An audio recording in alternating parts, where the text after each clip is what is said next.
Selamat pagi, salam sejahtera untuk kita semua. Perkenalkan, nama saya Yesaya Maplani, Kepala SD Negeri 26 Kampung Baru Merakai, Desa Wanabakti, Kecamatan Ketungau Tengah, Kabupaten Sintang, Provinsi Kalimantan Barat. Saat ini, saya sedang mengikuti Diklat Penguatan Kepala Sekolah Modal Luring tahap 2 kelas C. Berkenaan dengan tugas akhir rencana pengembangan sekolah atau RPS, saya memilih judul Pembinaan Intensif berdasarkan kemampuan belajar peserta didik selama pandemi COVID-19 pada SD Negeri 26 Kampung Baru Merakai. Judul ini menjadi perhatian saya karena selama pandemi COVID-19 ada kecenderungan prestasi peserta didik binaan kami menurun.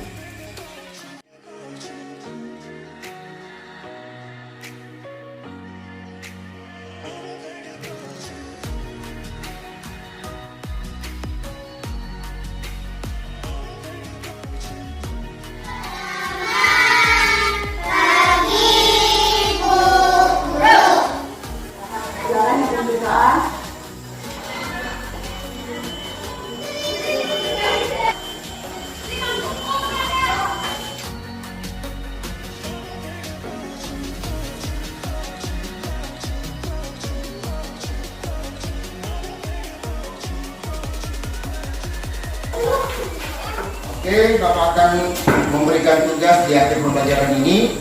Siap mengerjakan tugas di rumah? Ya!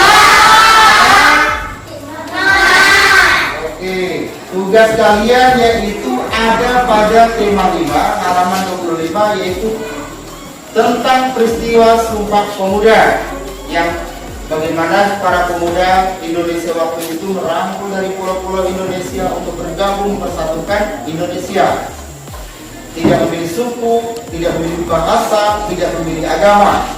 Mereka bersatu untuk Indonesia. Pagi Bapak Ibu sekalian. Berdasarkan hasil asesmen yang sudah kita lakukan, nilai-nilai dan Bapak Ibu berikan kepada saya, kita sudah mengevaluasinya dan hasilnya hampir sebagian siswa itu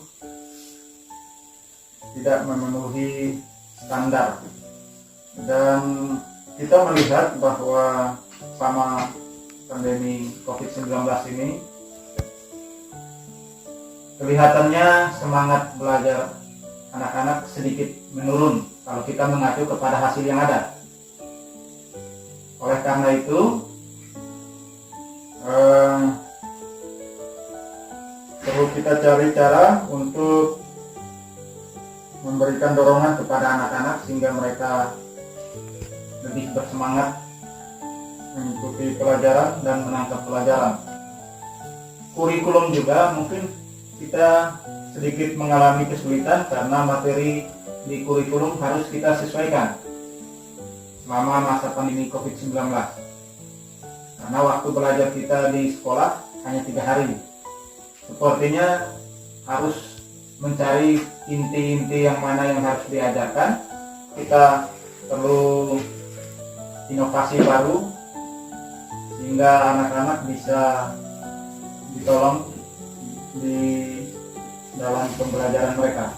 Mungkin ada saran dari Bapak Ibu? Paham? Ya, mungkin kita perlu memberikan tambahan pelajaran di rumah pada anak-anak untuk membantu mereka belajar, dan perlu bimbingan juga dari guru serta orang tua siswa. Memberikan pelajaran tambahan kepada anak-anak di rumah, guru membimbing, orang tua juga membimbing dengan membuat kelompok, Pak. Iya, Pak. Ya, membuat kelompok. Ibu Lin? Membuat kelompok berdasarkan penguasaan materi mata pelajaran. Membuat kelompok berdasarkan penguasaan materi. Terima kasih, Bu. dari Ibu Lita. Setuju juga. Ya, terima kasih.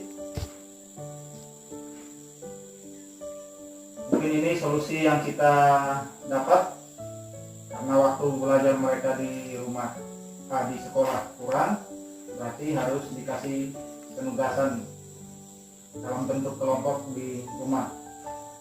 Ada usul tambahan? Kalau tidak ada, paham? Akan? Kalau mereka berkelompok juga tadi kita perhatikan protokol kesehatan, jaga jarak dan masker ketika mereka belajar kelompok. Dalam belajar kelompok kita memperhatikan protokol kesehatan, benar Pak. Nanti di rumah itu protokol kesehatan kita taati, memakai masker, memakai sanitizer, jaga jarak. Ada tambahan lain? Tidak ada? Oke. Silakan membuat kelompok dan nanti kita akan buatkan jadwalnya dan Bapak Ibu silakan melakukannya di hari yang sudah Bapak Ibu pilih.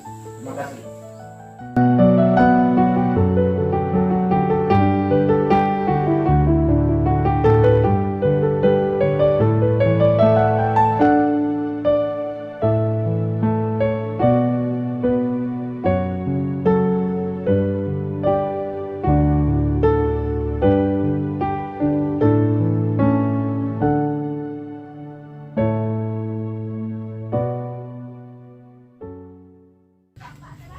Saya, Ketua Komite SD 26 Kampung Baru, telah menyambut baik hasil pihak sekolah telah membagi 2 kelompok anak-anak yang di bawah standar dengan di atas standar.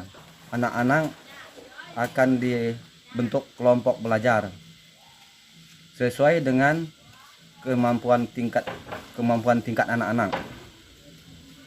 Itu yang kita siap untuk menyambut baik bagi pihak sekolah.